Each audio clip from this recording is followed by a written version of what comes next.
मेरे YouTube channel में आपका स्वागत है। एक नई कहानी के साथ स्टार्ट करते हैं। इस कहानी का टाइटल है सलाह ले पर संभल कर। बिना टाइम वेस्ट किए स्टार्ट करते हैं। मनुष्य एक सामाजिक प्राणी है जो कि लोगों के समूह के बीच में रहता है। इस समूह में कई तरह के रिश्तों को वह निभाता है। कुछ रिश्ते निस्वार्थ होते हैं जबकि अधिकतर रिश्ते की नींव स्वार्थ पर टिकी होती है। हम जो प्रोफेशनल रिलेशन बनाते हैं वो अधिकतर आदान प्रदान या ये कहें एक से दूसरे को और दूसरे से पहले व्यक्ति को फायदे की बुनियाद पर ही टिके होते हैं।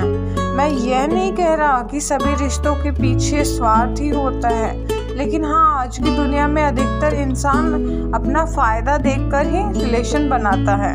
दोस्तों, ऐसा कई बार होता है कि हम किसी दुविधा में फंस जाते हैं और हमें किसी की राय की ज़रूरत पड़ती है। तब हम अपने आसपास के लोगों से उस बारे में सलाह मशवरा करते हैं कि हमें क्या करना चाहिए।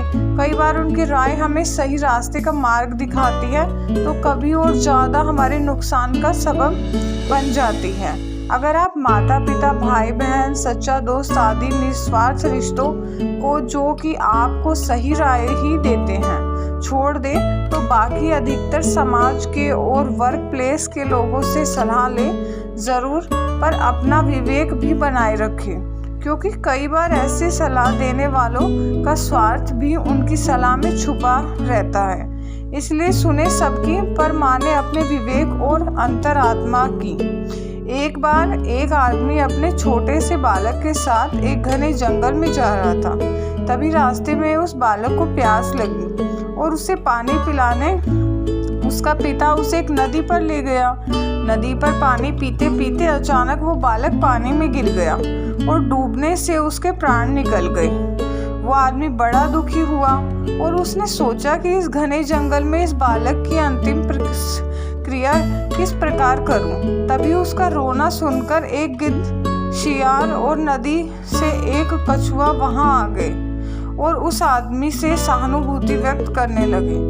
आदमी की परेशानी जानकर सब अपनी अपनी सलाह देने लगे। शियार ने लार टपकाते हुए कहा, ऐसा करो, इस बालक के शरीर को इस जंगल में ही किसी चट्टान के ऊपर छोड़ जाओ, धरती माता इसका उद्धार कर देगी। तभी गिद्ध अपनी खुशी छुपाते हुए बोला, नहीं, धरती पर तो इसको जानवर खा जाएंगे। ऐसा करो, इसे किसी वृक्ष के ऊपर डाल दो ताकि सूरज की गर्मी से इसकी अंतिम गति अच्छी हो जाएगी। उन दोनों की बातें सुनकर कछुआ भी अपनी भूख को छुपाते हुए बोला, नहीं, आप इन दोनों की बातों में मत आओ। इस बालक की जान पानी में गई है, इसलिए आप इसे नदी में ही बहा दो। और इसके बाद तीनों अपने अपने कहे अनुसार उस आदमी को जोर डालने लगे। तब उस आदमी ने अपने विवेक का सहारा लिया और इन तीनों से कहा, तुम तीनों की सहानुभूति भरी सलाह में मुझे तुम्हारे स्वार्थ की गंध आ रही है। शियार चाहता है कि मैं इस बालक के शरीर को ऐसी ही जमीन पर छोड़ दूं ताकि ये उसे आराम से खा सके, और गिद्ध, तुम किसी पेड़ पर इस बालक के शरीर को इसलिए रखने की सलाह दे रहे हो ताकि इस शियार और कछुआ से बचकर आराम से तुम दावत उड़ा सको।